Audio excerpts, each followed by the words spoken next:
Some stories don't need heroes on white horses or villains in black hats. Some stories are just about two people who forgot how to be around other people, and how they found their way back.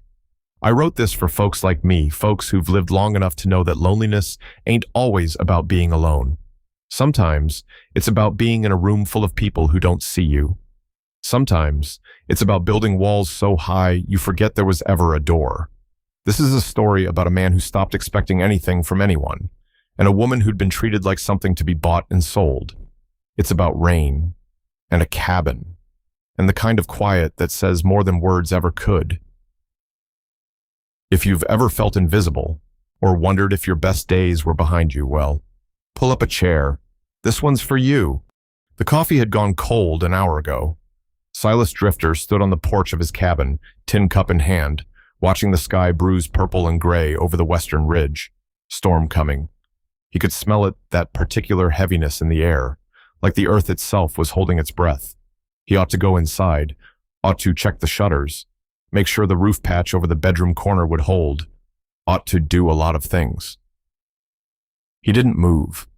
Down in the valley, a band of wild horses broke from the tree line and ran across the meadow, their manes streaming behind them like dark ribbons.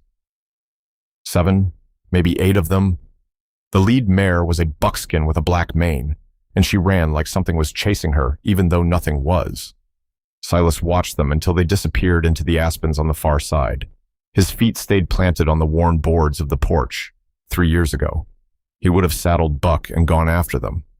Would have spent 2 weeks tracking that herd, would have come back with rope burns on his palms and a story worth telling. 3 years ago, he still believed there were people worth telling stories to. Now he just watched them go. The first fat drops of rain hit the dust in the yard, leaving dark spots like coins thrown from heaven.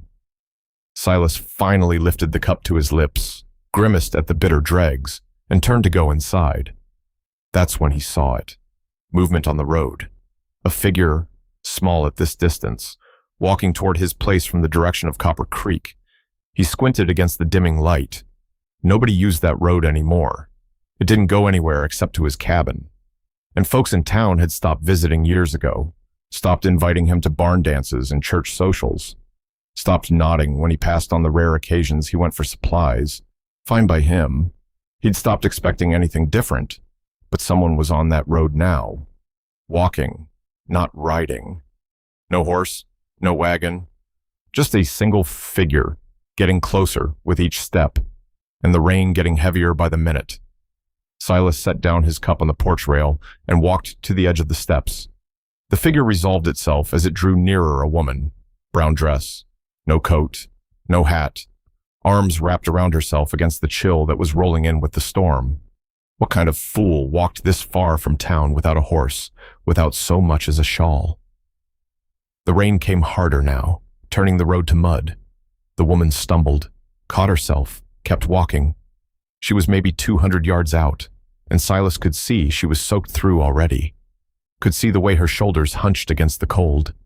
He should go inside, lock the door, pretend he hadn't seen her. That's what the old Silas would have done, the one who'd learned that helping people only got you hurt in the end. The one who'd built this cabin on the edge of nowhere, specifically so he wouldn't have to deal with anyone else's problems. Lightning split the sky, and thunder rolled across the valley like drums in the distance.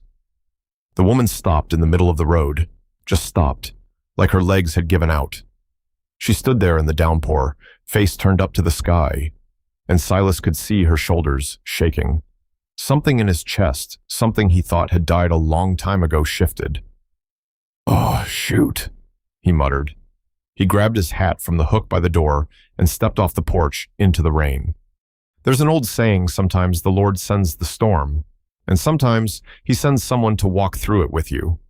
If this story brought you a moment of peace today, I'd be honored to know where you're reading from. Drop a note below, and let's sit a spell together. The rain hit Silas like a wall of cold needles. Within 3 steps, his shirt was plastered to his back. Within 10, water ran down his face and into his collar. He kept walking. The woman hadn't moved. She stood in the middle of the road, head still tilted toward the sky. And as Silas got closer, he could see her lips moving, praying, maybe, or talking to someone who wasn't there. "Hey," he called out. His voice came out rough, unused. He cleared his throat and tried again. "Hey, you hear me?" She lowered her head, looked at him. Something in Silas's chest went tight. She was younger than he'd first thought, mid-20s. Maybe. Brown hair hung in wet ropes around a face that might have been pretty if it wasn't so hollow. Cheekbones too sharp. Shadows under eyes that were the gray-green of river water. And those eyes, they looked at him the way a dog looks at a man holding a stick, waiting to see if he'd throw it or swing it. "Get in," Silas said, jerking his head toward the cabin. "Rain ain't stopping anytime soon." She didn't move. He noticed her hands then, the way they clutched a small canvas bag against her stomach, white-knuckled. The bag was soaked through. Whatever was inside probably ruined, but she held on to it like it was the last thing she owned in the world. Maybe it was. "I ain't gonna hurt you," he said. The words felt strange in his mouth. How long since he'd had to reassure anyone of anything? Still, she stood there. The rain hammered down between them. "Look," Silas said, "you can stand out here and catch your death, or you can come inside and get dry. I got coffee. Stove's warm. That's all I'm offering." Something flickered in those river water eyes. Not trust, nothing close to trust, but something else. Calculation. Maybe. Weighing her options. Then she spoke, and her voice was hoarser than his. "I ain't got nothing to pay you with." Silas turned and started back toward the cabin. Didn't ask for nothing. He didn't look back, didn't slow down, just walked through the mud and the rain, up the porch steps, through the door he'd left hanging open. He was halfway to the stove before he heard the soft creak of the floorboards behind him. She'd followed him in, and that's when he saw it, the edge of a folded paper sticking out of her bag. Yellow paper, official looking, the kind they used at the auction house in Copper Creek. She stood just inside the doorway, dripping onto the pine floor. The puddle spread beneath her ruined shoes, water seeping into the cracks between the boards. Silas busied himself at the stove. He grabbed a towel from the hook threadbare, but clean, and tossed it in her direction without looking. It landed on the chair between them. "Dry off," he said. "You're making a mess." He heard her move, the wet slap of fabric, the creak of the chair as she sat down. But he kept his back to her, focused on the coffee pot. The grounds were old, used once already this morning, but they'd do. He added water from the kettle and set the pot on the iron grate. The fire in the stove had burned low.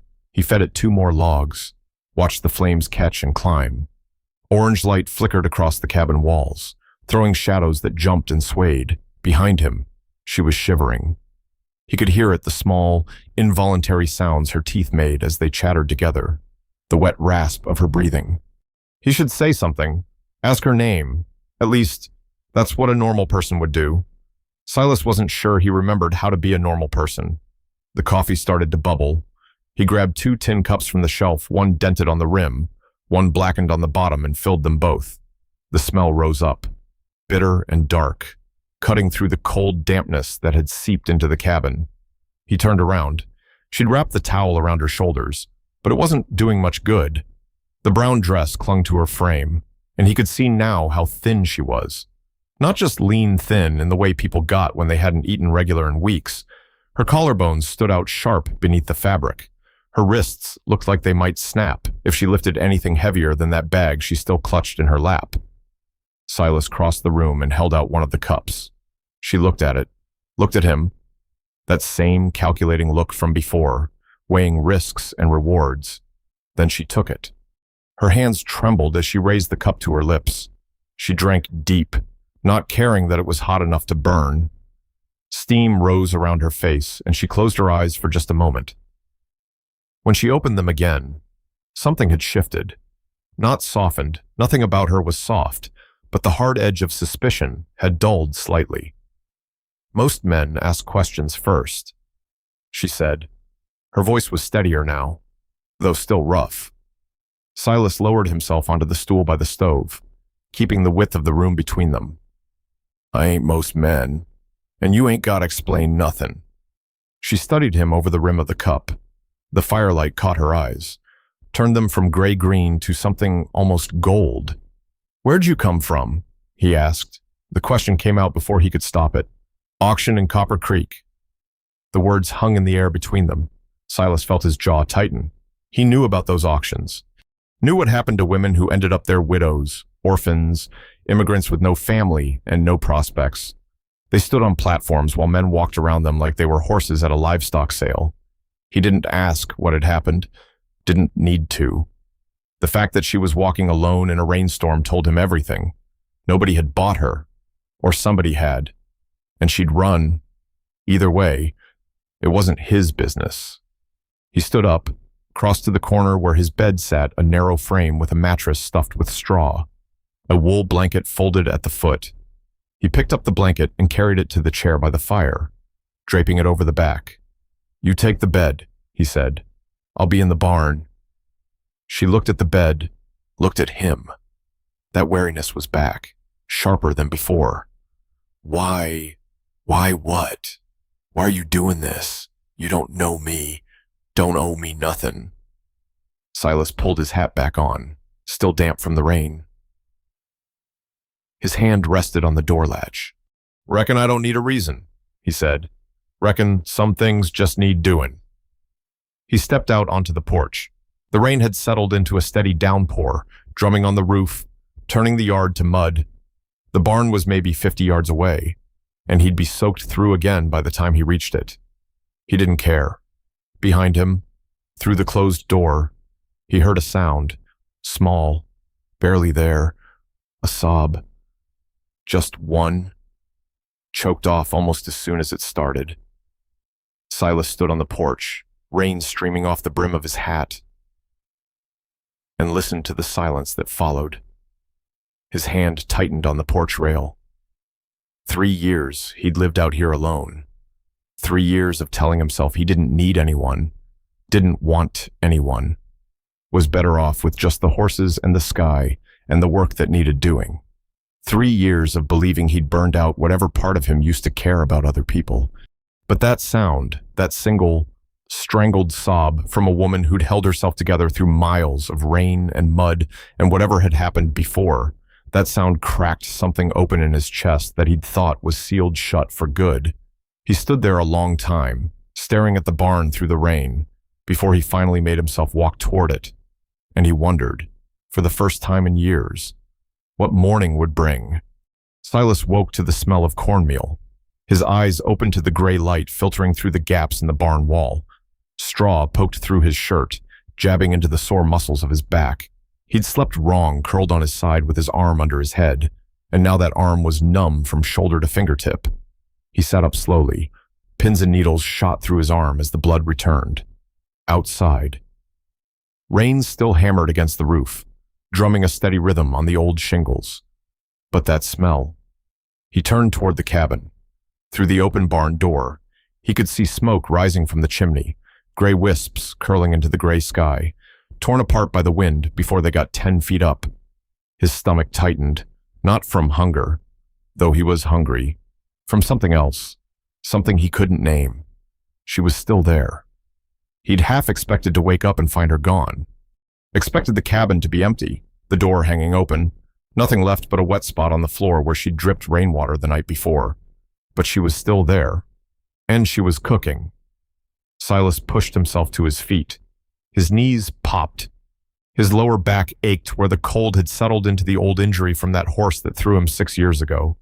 He was 34 years old and felt 60. He crossed the yard with his head down against the rain. Mud sucked at his boots with every step. By the time he reached the porch, his pants were soaked to the knee. He stopped at the door, listened. The clatter of metal on metal, a spoon against a pot, maybe. The soft thump of the stove door closing. Footsteps lighter than his, moving across the floor with purpose. Silas pushed the door open. The warmth hit him first. The stove was burning hot, flames visible through the grate, heat radiating out into the small room. Then the smell, cornmeal and honey, thick and sweet, making his mouth water before he could stop it. She stood at the stove with her back to him. The brown dress had dried overnight, stiff with road dust and rain stains. Her hair was pulled back now, tied with what looked like a strip of cloth torn from her petticoat. Her hands moved steadily over the cast iron skillet, flipping something golden brown. "Found cornmeal in your pantry," she said without turning around. "Hope you don't mind." Silas stood in the doorway, rain dripping from his hat brim onto the floor. He couldn't remember the last time someone had cooked for him. Couldn't remember the last time he'd walked into this cabin and smelled anything but old coffee and wood smoke. "I don't mind," he said. She lifted the skillet and slid the cornbread onto a tin plate. 2 pieces, thick and steaming. She set it on the table, then turned to the shelf where he kept his jar of honey. The blue glass caught the firelight as she poured a thin stream over the bread. "Sit down," she said. "Ain't gonna eat itself." Silas pulled off his wet hat and hung it on the hook. He crossed to the table and lowered himself onto the chair across from where she stood. The wood creaked under his weight. She sat down across from him, picked up one of the pieces of cornbread, and bit into it without ceremony. Her eyes stayed on the plate. Silas picked up the other piece. It was warm in his hands, soft in the middle, crispy on the edges. He bit into it, and the honey spread across his tongue, sweet and thick. His stomach growled loud enough that she must have heard it. If she did, she gave no sign. They ate in silence. Outside, the rain kept falling. Inside, the fire crackled and popped. The pocket watch on the shelf, broken for 2 years, now stared at them with its frozen hands. Silas finished his piece, licked the honey from his fingers. She was already standing, gathering the plate, moving toward the bucket of water by the stove. "You didn't have to," he said. She didn't turn around, just started scrubbing the plate with the rag he kept hanging on a nail. "I know," she said. "That's why I did." Silas sat there, watching her work. The way she moved efficient, economical, no wasted motion, like someone who'd spent her whole life working, like someone who knew the value of keeping busy. He stood up, crossed to the corner where he kept his tools. The door hinge had been loose for months, squeaking every time he opened it. He'd been meaning to fix it, just never got around to it. He pulled out the hammer and the box of square-cut nails, knelt down by the door, and started working on the hinge. Behind him, she finished the plate and moved on to the skillet. The scrape of the rag against cast iron, the splash of water, the small domestic sounds that he'd forgotten existed. For a long moment, neither of them spoke. Then she said, quiet enough that he almost missed it, "Grace." Silas paused with the hammer raised. "What? My name?" She still didn't turn around. "It's Grace. Grace Holloway." The hammer came down. The nails sank into the wood. Silas straightened up and looked at her back, the narrow shoulders, the worn fabric, the hands that wouldn't stop moving. "Silas," he said. "Silas Drifter."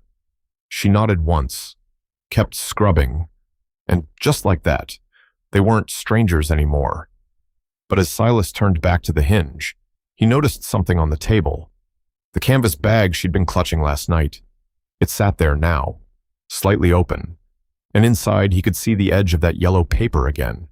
And next to it, barely visible, the corner of a photograph, a man's face, young, smiling. Silas looked away before she could catch him looking, but the question lodged itself in his chest and wouldn't let go. Who was the man in that photograph, and what had Grace Holloway left behind? The rain stopped on the 3rd day. Silas stood on the porch and watched the clouds break apart over the western ridge. Pale sunlight spilled through the gaps, weak and watery, but sunlight all the same. The air smelled different, cleaner, sharper, with that particular freshness that came after a long storm.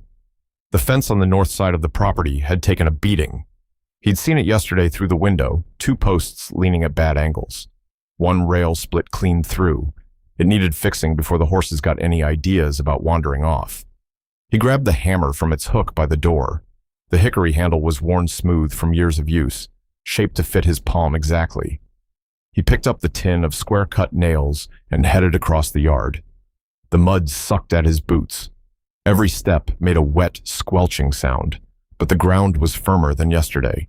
and by tomorrow it might be dry enough to walk without sinking. He was halfway to the fence when he heard it. Footsteps behind him. Lighter than his.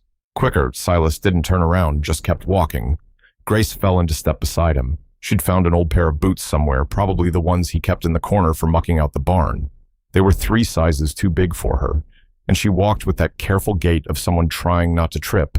She didn't say anything. Neither did he. When they reached the fence, Silas knelt down by the first damaged post. The wood was soft, where it had rotted at the base, eaten away by moisture and time. He'd have to dig it out, set a new one. More work than he'd planned. Grace stood there for a moment, watching. Then she bent down and picked up the tin of nails. She held it out to him without a word. Silas took a nail, positioned it against the split rail, swung the hammer. The impact rang out across the quiet meadow. Once, twice, 3 times, the nail sank into the wood. Silas reached for another one. Grace was already holding it out. Their fingers brushed as he took it. Her skin was rough, calloused working hands, not soft ones. She didn't pull back. He didn't either. They both looked at the nail instead of each other. The work went on. Silas hammered. Grace handed him nails, held boards steady, cleared away the rotted wood. She moved the way he did, no wasted motion, no unnecessary words, like she'd been doing this kind of work her whole life. 2 hours passed, maybe more. The sun climbed higher, burned off the last of the clouds. Sweat gathered at the back of Silas's neck, soaked through his shirt between his shoulder blades. "You done this before," he said. Not a question. Grace wiped her forehead with the back of her hand. A streak of dirt smeared across her skin. "My pa had a farm," she said. "Long time ago. That was all." She didn't offer more, and he didn't ask. They finished the last post as the sun started its slide toward the horizon. Orange light stretched across the meadow, turning the grass to gold. In the distance, the mountains went purple against the darkening sky. Silas gathered the tools. Grace walked beside him back to the cabin, still wearing those 2 big boots, still not saying anything. Inside, she lit the kerosene lamp while he fed the stove. The flame caught, flickered, steadied. Warm light filled the small room, pushing back the shadows. Silas sat down in the chair by the fire. His muscles ached, the good kind of ache, the kind that came from honest work. He picked up the book from the shelf beside him, an old copy of something he'd read 3 times already, and opened it to a random page. Across the room, Grace settled onto the stool by the table. She'd found his sewing kit, the one his mother had given him years ago, the one he never used. A steel needle glinted between her fingers. Brown cotton thread. She was holding his flannel shirt. The red one with the torn shoulder, the one he'd been meaning to throw away for months. Her hands moved steadily, in, out, the needle catching the lamplight with each pass. "You sew better than my ma did," Silas said. Grace didn't look up. "I had plenty of practice, mending things that should have been thrown away." Something in her voice made him pause. Something underneath the words, hidden in the spaces between them. He looked back at his book. The words blurred on the page.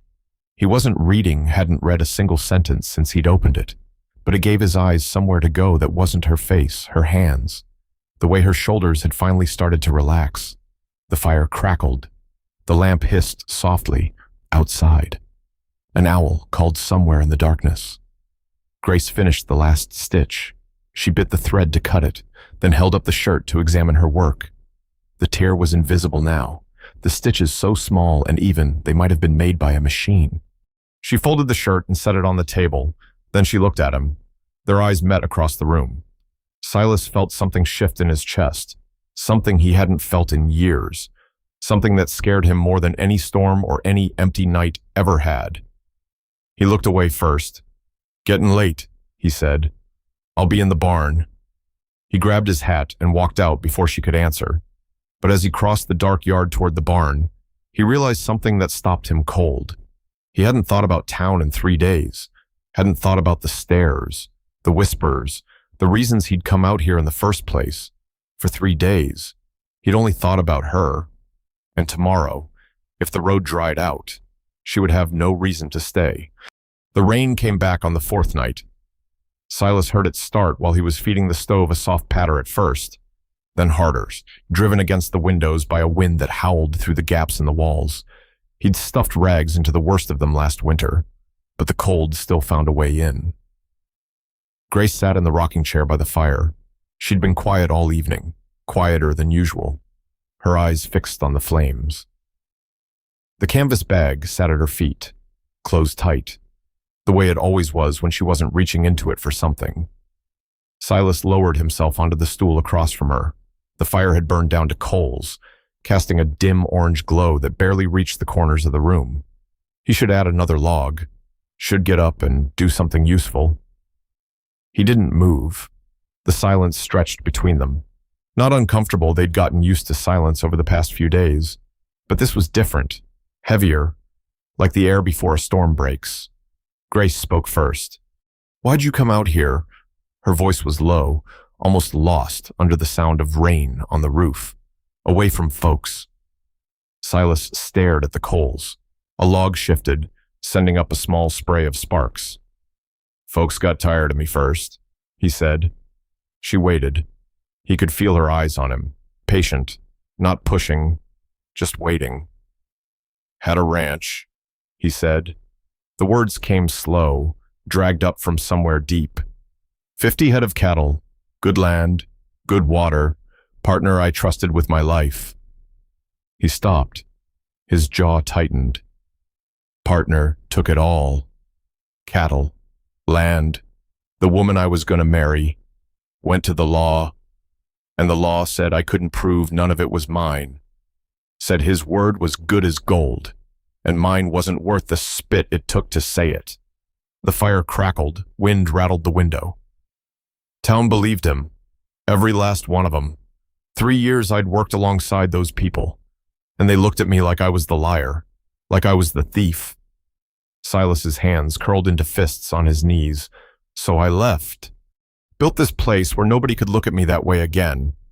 Grace said nothing. Her face was still turned toward the fire, but he could see her profile in the dim light, the sharp line of her jaw, the shadows under her cheekbones. They looked at me like I was a lame horse, she said. Her voice was barely above a whisper. Not worth buying. Not sick enough to pity. Silas turned to look at her. Stood on that platform for 2 hours, she continued. Men walking past, looking at my teeth like I was livestock, checking my hands for calluses, asking if I could cook, could sew, could bear children. Her hands gripped the arms of the rocking chair. Her knuckles went white.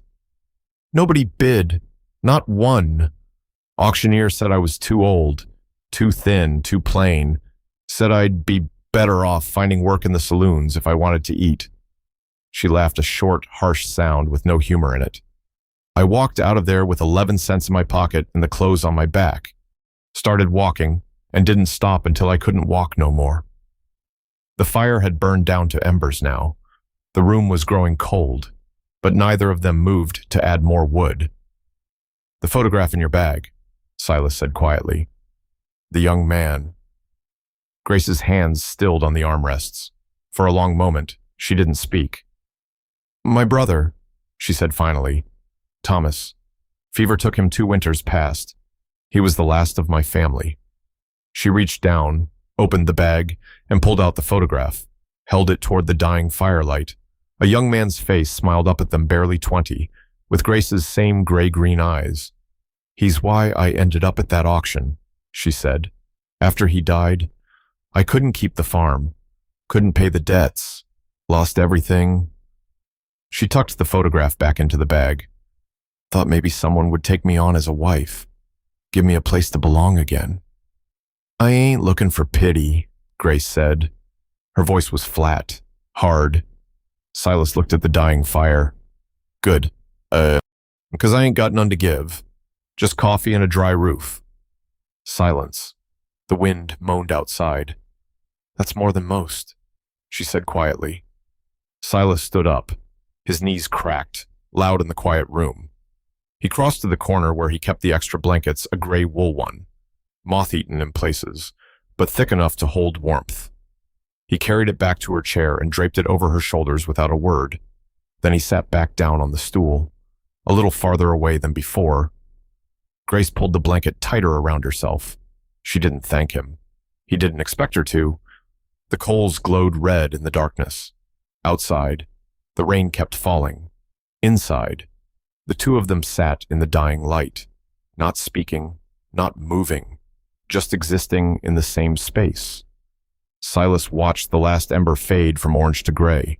Something was happening here, something he hadn't asked for, hadn't wanted, couldn't control.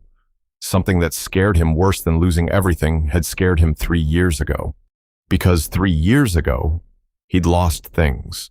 Property, pride, a future he'd planned. This was different. This felt like finding something. And finding something meant having something to lose again. He stood up quietly. Careful not to wake her, she'd fallen asleep in the chair, wrapped in the blanket he'd given her. Silas sat there in the darkness, listening to her breathe. He pulled on his coat, stepped out onto the porch. The rain had stopped again. The clouds were breaking up, and through the gaps he could see stars cold, distant, indifferent. The road would be dry by morning, maybe the day after, and then she'd have no reason to stay, unless he gave her one. The road was dry. Silas stood at the edge of the porch in the gray light before dawn, staring at the brown ribbon of dirt that wound down through the valley toward Copper Creek. The mud had hardened overnight, cracked in places like old skin. A wagon could pass now. A person on foot could make town by nightfall. His hands gripped the porch rail. The wood bit into his palms. His knuckles went white. Behind him, the cabin was silent. Grace was still asleep. He'd heard her breathing slow and steady when he'd crept past the window. She'd taken to sleeping in the chair by the fire instead of the bed. No matter how many times he told her to use it. Stubborn woman. Silas released the rail, flexed his fingers. The blood rushed back, tingling. He knew what he had to do. Inside the cabin, he moved quietly, found the canvas sack he used for carrying supplies, opened the pantry and took out half the cornmeal, half the dried rabbit meat, a jar of honey, wrapped them in cloth and set them in the sack.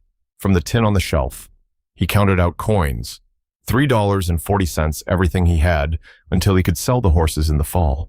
He added it to the sack. He set the bundle on the table, in the center, where she couldn't miss it. Then he stood there, looking at it. This was the right thing, the kind thing. Give her enough to get to the next town, find work, start over. She didn't belong here, in this broken-down cabin at the edge of nowhere. She deserved better than a man who'd forgotten how to be around people. He deserved to be alone. The chair creaked behind him. Silas turned. Grace was awake, sitting up, the blanket pooled around her waist. Her eyes moved from his face to the bundle on the table, back to his face. She didn't say anything. Neither did he. He grabbed his hat and walked out.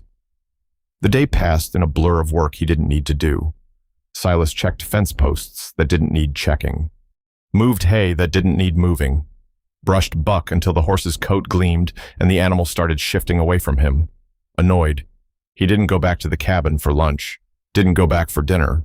When the sun finally sank behind the western ridge, he was in the far pasture, digging a post hole for a fence he'd never build. The shovel bit into the earth.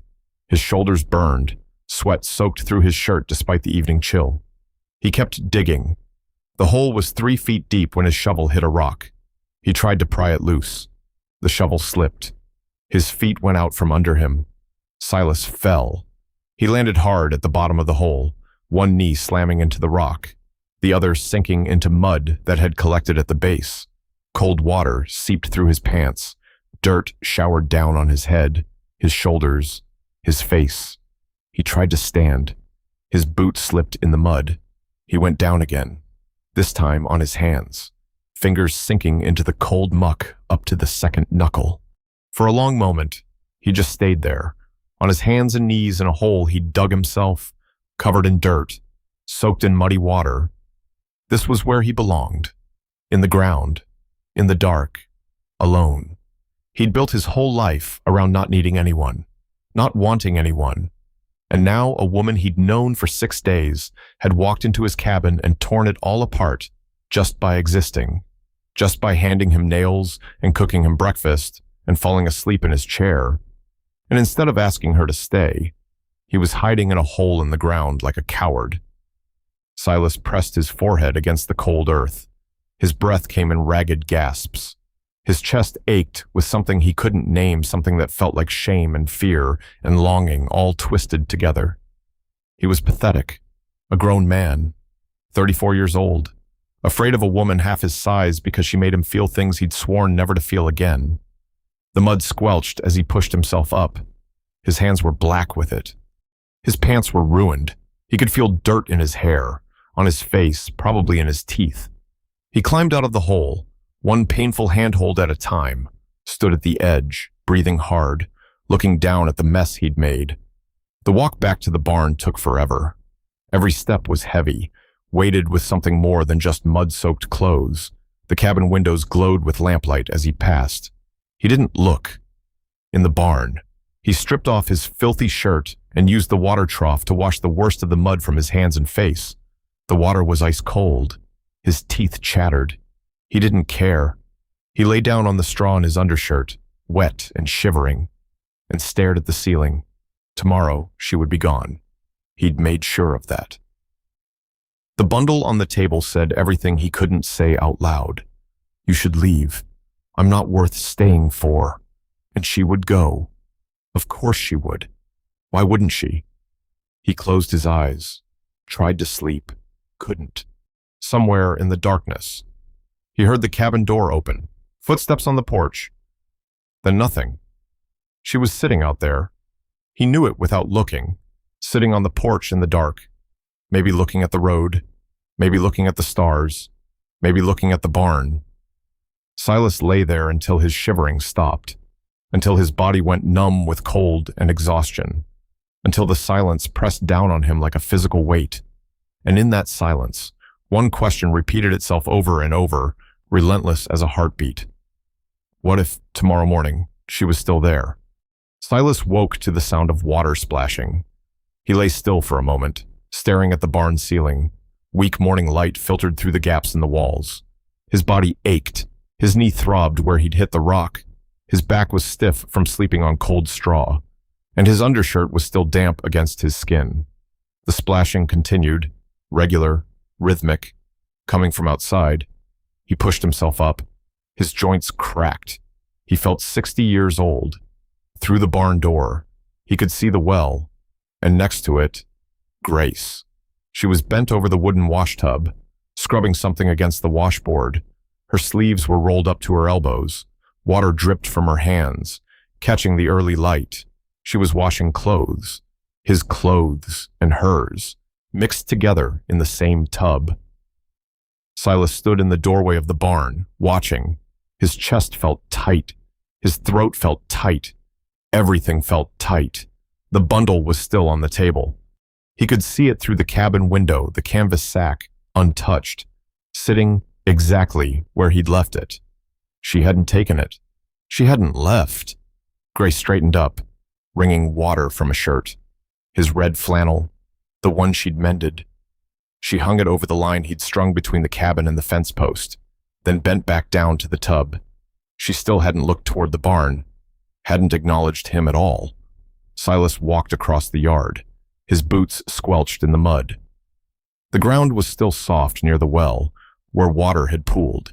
He stopped a few feet away from her, hands hanging at his sides, not knowing what to do with them. Grace kept scrubbing. In, out, in, out. The washboard rattled against the tub. I thought you'd be gone by now, he said. His voice came out rough, rusted. She didn't look up. I thought about it. The scrubbing continued. Silas watched her hands move red and raw from the cold water, but steady, always steady. Then I thought about that road, she said. Then I thought about this place. She lifted another shirt from the tub, one of hers, the brown calico, stained with mud from the day she'd arrived. She wrung it out, the muscles in her forearms standing out with the effort. This place needs work, she said, "and I ain't got nowhere better to be." She hung the dress on the line next to his shirt. The two garments swayed in the morning breeze, side by side. Silas's throat worked. "That ain't a reason to stay." Grace turned to face him. Her eyes met his gray-green in the morning light, clear and direct. No fear in them, no pleading, just a quiet certainty that made his chest ache. "No," she said, "but it's a start." She picked up the empty tub and walked past him toward the cabin. He stood there, frozen, watching her go. At the door, she paused, looked back over her shoulder. "That window hinge is rusted through. I'll scrape it today." Then she went inside. Silas stood alone in the yard, the morning sun warming his face, and felt something crack open in his chest. Not break crack open, like a seed splitting its shell. He followed her inside. The cabin looked different, cleaner. She'd swept the floor while he was hiding in the barn, wiped down the table, straightened the blankets on the bed he never used. Small changes, barely noticeable, but they transformed the space into something that felt almost like a home. Grace stood by the shelf where he kept his father's things. The broken pocket watch sat in her hands, the Waltham with the cracked face, the one that hadn't run in 15 years. "This was your pa's?" she asked. Silas nodded. His throat was too tight for words. She turned the watch over, examining the back. Her fingers traced the engraving their initials he'd memorized as a boy, worn almost smooth now by time and handling. "You got tools to fix it." She looked up at him. "I seen my pa fix one once. Might remember how." Silas looked at her, at the watch in her hands, at the way she held it careful, respectful, like she understood what it meant without being told. She wasn't asking about the watch. He knew that. She knew that. She was asking if there was room for her here, if she could stay. If he would let her try to fix the broken things in this place, the hinges and the fences, and the man who'd forgotten how to let anyone close. The bundle still sat on the table between them. $3.40, enough to get her to the next town. Silas picked it up, walked to the pantry, put the cornmeal back on the shelf, the dried meat, the honey. The coins went back in the tin. When he turned around, Grace was watching him. Her face was still, but something had shifted in her eyes, something that might have been relief, or hope, or both. "Tools are in the barn," he said. "Tin box on the workbench." She nodded once, set the watch down on the table. "I'll get started after breakfast." While she moved toward the stove, he moved toward the door. "Silas." He stopped, turned. She stood in the middle of the cabin, morning light falling across her face, and for the first time since he'd met her, she smiled, small, barely there, but real. "Thank you," she said, "for letting me stay." He didn't trust his voice, just nodded. Outside, the sun was climbing. The road stretched toward town, dry and clear, and for the first time in 3 years, Silas didn't care. A week passed, then another. Silas stopped counting the days. They blurred together, one into the next, marked not by dates, but by small things, the way the morning light moved across the floor. The smell of coffee brewing before he woke, the sound of Grace humming while she worked. They fell into a rhythm without trying. Mornings, he fed the horses and checked the fences while she cooked breakfast. Afternoons, they worked side by side, mending what needed mending, building what needed building. Evenings, they sat by the fire, not talking much, just existing in the same space. It should have felt strange. It didn't. On the 14th day, Silas came in from the barn to find Grace kneeling by the window. 3 small clay pots sat on the sill, filled with dark earth.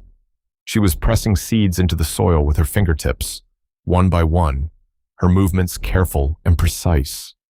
He stood in the doorway, watching. "Beans," she said without looking up, "and tomatoes. Found the seeds in your pantry. Figured they were too old to plant, but might as well try." Silas looked at the pots, at the dark soil, at the seeds disappearing beneath the surface. Tomatoes took 3 months to grow, maybe 4. She was thinking about 3 months from now. 4 months from now, she was planning for a future in this cabin, with these pots, in this place with him, Something shifted in his chest, not the cracking feeling from before, something softer, warmer. He crossed the room and knelt beside her. The floorboards creaked under his weight. Up close, he could smell the earth on her hands, the soap she'd used that morning, the faint sweetness of honey from the bread she'd made. "Tomatoes need 3 months," Grace said. She still wasn't looking at him. Her eyes stayed fixed on the pots, on the seeds she couldn't see anymore. "You okay with that?" Silas looked at her profile, the sharp line of her jaw, the way her hair fell across her cheek, the small scar on her temple he'd never noticed before. "I reckon I can wait," he said. She turned then, looked at him. Her eyes were steady, searching his face for something, doubt, maybe, or hesitation. She didn't find it. "What happens after 3 months?" she asked. Silas held her gaze. The fire crackled behind them. Outside, a bird called somewhere in the distance. "I suppose we figure that out when we get there," he said. "Together." The word hung in the air between them. Together. He'd never said it out loud before. Never had anyone to say it to. Grace nodded slowly. Just once. Then she turned back to the pots and pressed the last seed into the soil. That evening, after dinner, Silas went to the corner where he kept his father's things. The wooden box sat on the shelf, dusty, unopened for years. He lifted the lid. Inside, beneath the broken watch and the faded letters, lay a small silver ring, his mother's ring, the one his father had given her the day they married, 53 years ago. She'd worn it until the day she died, and then his father had put it in this box and never looked at it again. Silas picked it up. The silver was tarnished, but solid, simple. A plain band with no stones, no engraving, just metal shaped into a circle. He carried it back to where Grace sat by the fire. She looked up as he approached, her hands still holding the sock she'd been darning. He held out the ring. She stared at it, then at him. Her lips parted, but no sound came out. "To keep," Silas said. His voice was rough. "Not to wear. Not yet." Grace set down the sock, reached out. Her fingers brushed his palm as she took the ring. She didn't ask what it meant, didn't ask where it came from, just closed her hand around it and held it against her chest. "Not yet," she repeated quietly. Silas nodded. That night, he slept in the cabin for the first time. Not in the bed on the floor by the stove, wrapped in a blanket, close enough to hear her breathing in the chair by the fire. It was enough. For now, it was enough. The next morning, he woke before dawn, slipped outside, stood on the porch and watched the sky lighten from black to gray to pink. The door opened behind him. Soft footsteps. Grace came to stand beside him, the blanket wrapped around her shoulders. Down in the valley, the wild horses emerged from the tree line, 7 of them, maybe 8, running across the meadow in the early light. The buckskin mare led them, her mane streaming behind her like a dark flag. Silas watched them run, felt the cool morning air on his face, smelled wet grass and wood smoke. He put his hand on the porch rail. Grace's hand came to rest beside it, not touching, but close. Close enough that he could feel the warmth of her skin. The horses disappeared into the aspens on the far side of the valley. The sun broke over the eastern ridge, spilling gold across the meadow. Summer was coming. There's a particular kind of quiet that settles after a story like this one. Not emptiness, something fuller than that. The tender ache of wanting to be chosen. The familiar weight of having built walls so high we forgot there was ever a door. Many of us have stood on that porch, watching someone walk away. Some of us have been Grace, like carrying everything we own in a bag that weighs almost nothing. Some of us have been Silas, so afraid of losing again that we stopped reaching out altogether. Perhaps you know what it feels like to offer someone coffee and a dry roof when what you really wanted to offer was so much more. These things don't need to be explained. They don't need to be fixed or understood or wrapped up with a bow. They're allowed to just sit with us for a while, heavy and tender and familiar. It's all right if something in this story stayed with you. It's okay if it stirred up old memories, old hopes, old quiet places you haven't visited in years. Thank you for staying until the end. Thank you for listening,